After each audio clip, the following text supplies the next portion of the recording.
Nos proponemos hacer para ustedes una breve síntesis histórica de Baja California Sur. Todo empezó cuando ocurrieron las corrientes migratorias desde el norte de Asia, por el estrecho de Bering, hacia nuestro continente. Algunos de esos grupos, que carecían de idea de su destino, en busca de zonas de menos frío y más alimentos, fueron a meterse en la península de Baja California, atrapados en una especie de saco del que ya no pudieron salir. Ahí debieron vivir y desarrollarse en condiciones bastante precarias, como pueden ustedes imaginarse, subsistiendo de la caza, la pesca y la recolección de frutos, estancados en lo que Miguel León Portilla llama un paleolítico fosilizado, que es decir, una edad de piedra sin evolución posible por las exigencias del medio. De ahí que aquí no haya construcción de pirámides, desarrollo tecnológico o científico, ni forma alguna de escritura. Pero en todas partes fueron dejando testimonios de su existencia mediante algunos objetos de guerra, utensilios domésticos y pinturas en cuevas y abrigos de toda la extensión del territorio que habitaron. Esos grupos fueron designados luego, a la llegada de los europeos, como cochipíes al norte, guaycuras al centro y pericúes al sur, en espacios bastante irregulares. El grupo pericú fue el que debió quedar reducido en el menor territorio, aunque en mejores condiciones naturales. Así las cosas, el primer español que descubrió y pisó tierra peninsular fue Fortún Jiménez en 1534. En mayo del año siguiente, Hernán Cortés tomó posesión de la bahía de Santa Cruz, hoy La Paz, y de aquí hasta donde diera hacia arriba. La exploración, conquista y evangelización de nuestra California fueron tareas extremadamente difíciles para los europeos. La lejanía respecto a la metrópoli colonial, la belicosidad de los nativos y la falta de elementos naturales apropiados obstaculizaron la entrada de la dominación. La población indígena comenzó a extinguirse como consecuencia de las enfermedades y epidemias acarreadas por los extranjeros, como la viruela, el sarampión y la sífilis. Las exploraciones del territorio fueron muchas, pero la mayoría de ellas fracasaron. A finales del siglo XVI y principios del XVII, Sebastián Vizcaíno visitó la península y bautizó con el nombre de La Paz la antigua fundación de Cortés. Ello sucedió el 3 de octubre de 1596. De 1634 a 1636, Francisco de Ortega exploró las costas orientales de la península y dio nombre a la mayor parte de las islas del Golfo: Cerralbo, Espíritu Santo, San José, del Carmen, San Marcos, Danzantes, Coronados, etc. A partir de lo cual continuaron los frustrados intentos de otros navegantes, hasta que en 1683 llegó a esta California, la primera, valga repetirlo, para que luego no nos vengan con que esta es la baja. Llegó, decía, el almirante Isidro de Atondo y Antillón, quien con el jesuita Eusebio Francisco Quino estableció el Real de San Bruno, primera misión de estas tierras, aunque de existencia breve, pues se hubo de abandonar 2 años más tarde. Quino fue asignado enseguida a las fundaciones jesuíticas de Sonora, pero aquí se hizo misionero. Y le tomó tanto gusto a esta labor que cuando estuvo a verlo el visitador Juan María de Salvatierra, le inoculó el germen de su interés californiano, al grado de que ambos pidieron conseguir el permiso para venir a establecer misiones en California. De ellas, la primera permanente fue la de Loreto, Conchó en lengua indígena, y de ahí siguió una larga cadena de establecimientos desde San José del Cabo hasta Santa María, ya en el sur del actual estado de Baja California, en 70 años.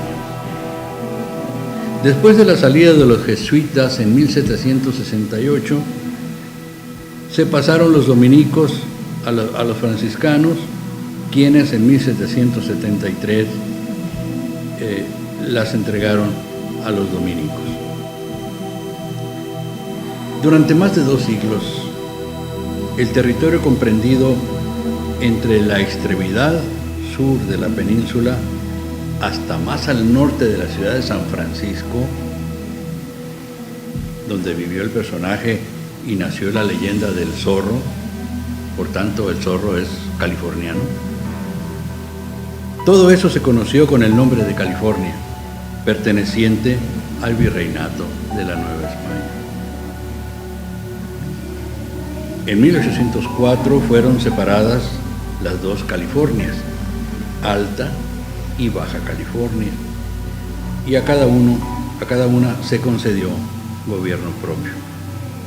Sin embargo, su lejanía y desprotección hicieron de la península campo propicio para incursiones de piratas ingleses y holandeses, principalmente durante los 3 siglos de dominación española.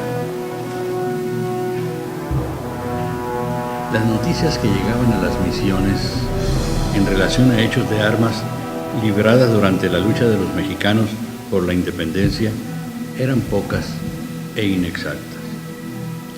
Todavía en 1822, las autoridades españolas de ambas Californias se negaban a aceptar la emancipación de México, principalmente por la oposición de los religiosos. Pero la invasión de los piratas que patrocinaba el marino inglés Lord Thomas Cochrane, que atacaron la península, precipitó los acontecimientos. Se rechazó a los filibusteros y se hizo proclamar la independencia en Loreto a principios de 1822.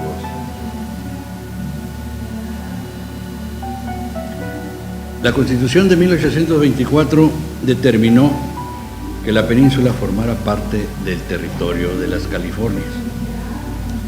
La parte continental se conocía entonces como Alta California y la peninsular como Baja California. Esta fue invadida en 1846 por las fuerzas norteamericanas. El año siguiente atacaron La Paz sin encontrar resistencia. El jefe político, Francisco Palacios Miranda, entregó la plaza declarándose neutral. El puerto de Mulegé también fue atacado el 2 de octubre de 1847, pero ahí el pueblo y algunos oficiales capitaneados por Manuel Pineda sostuvieron la defensa, por lo que al final el enemigo tuvo que recoger a sus heridos y retirarse. Fue la única derrota de los norteamericanos en su guerra contra México. Pero como que eso cuesta reconocerlo a quienes han escrito la historia de nuestro país. El Tratado de Guadalupe Hidalgo puso fin a la guerra, pero aquí los patriotas continuaron repeliendo al enemigo aún 3 meses después de firmada la paz, como consecuencia de la cual México perdió gran parte de su territorio, incluida la Alta California, que a partir de entonces empezó a ser llamada simplemente California, dejando a la California original con el absurdo mote de Baja California. A la tradicional pobreza peninsular vinieron a agregarse la desolación y la ruina como consecuencia de la guerra independentista y el asedio constante de filibusteros como William Walker, norteamericano, que en 1853 se apoderó de la paz y fue derrotado y expulsado por las fuerzas comandadas por Manuel Márquez de León. Cuando el gobierno local reconoció al imperio de Maximiliano en 1865, el coronel Clodomiro Cota encabezó a los republicanos para rescatar a la península en favor de la causa juarista y republicana. En 1861, el presidente Porfirio Díaz estableció el paralelo 28 grados de latitud norte como línea divisoria entre ambas Californias mexicanas. Y en 1888, el territorio peninsular fue dividido en los distritos norte y sur. Desde el inicio del movimiento revolucionario de 1910, en Baja California Sur se organizaron grupos democráticos en torno a diferentes partidos comprometidos con el maderismo. Después de la traición de Huerta, se produjo la persecución a los maderistas, quienes en 1913 se levantaron en armas comandados por Félix Ortega Aguilar. Después del triunfo de la revolución, el presidente Adolfo de la Huerta otorgó a los californianos la anhelada oportunidad de elegir a sus propios gobernantes a través de un plebiscito en que resultó como primera autoridad don Agustín Arriola Martínez hasta 1924. A partir de esa fecha se dieron en Baja California Sur múltiples acontecimientos políticos, económicos, sociales y culturales que fueron poniendo las bases de un desarrollo paulatino pero sostenido. Ocurrieron las demandas del Frente de Unificación Sudcaliforniano en 1945 y 1964-65 y apenas 15 años después las del movimiento Loreto 70, que decidieron al gobierno de Luis Echeverría a designar como gobernante a un sudcaliforniano, el ingeniero Félix Agramón Cota, quien tuvo el encargo de reinstaurar el municipio libre y poner las condiciones para la conversión del territorio federal en estado de la Federación.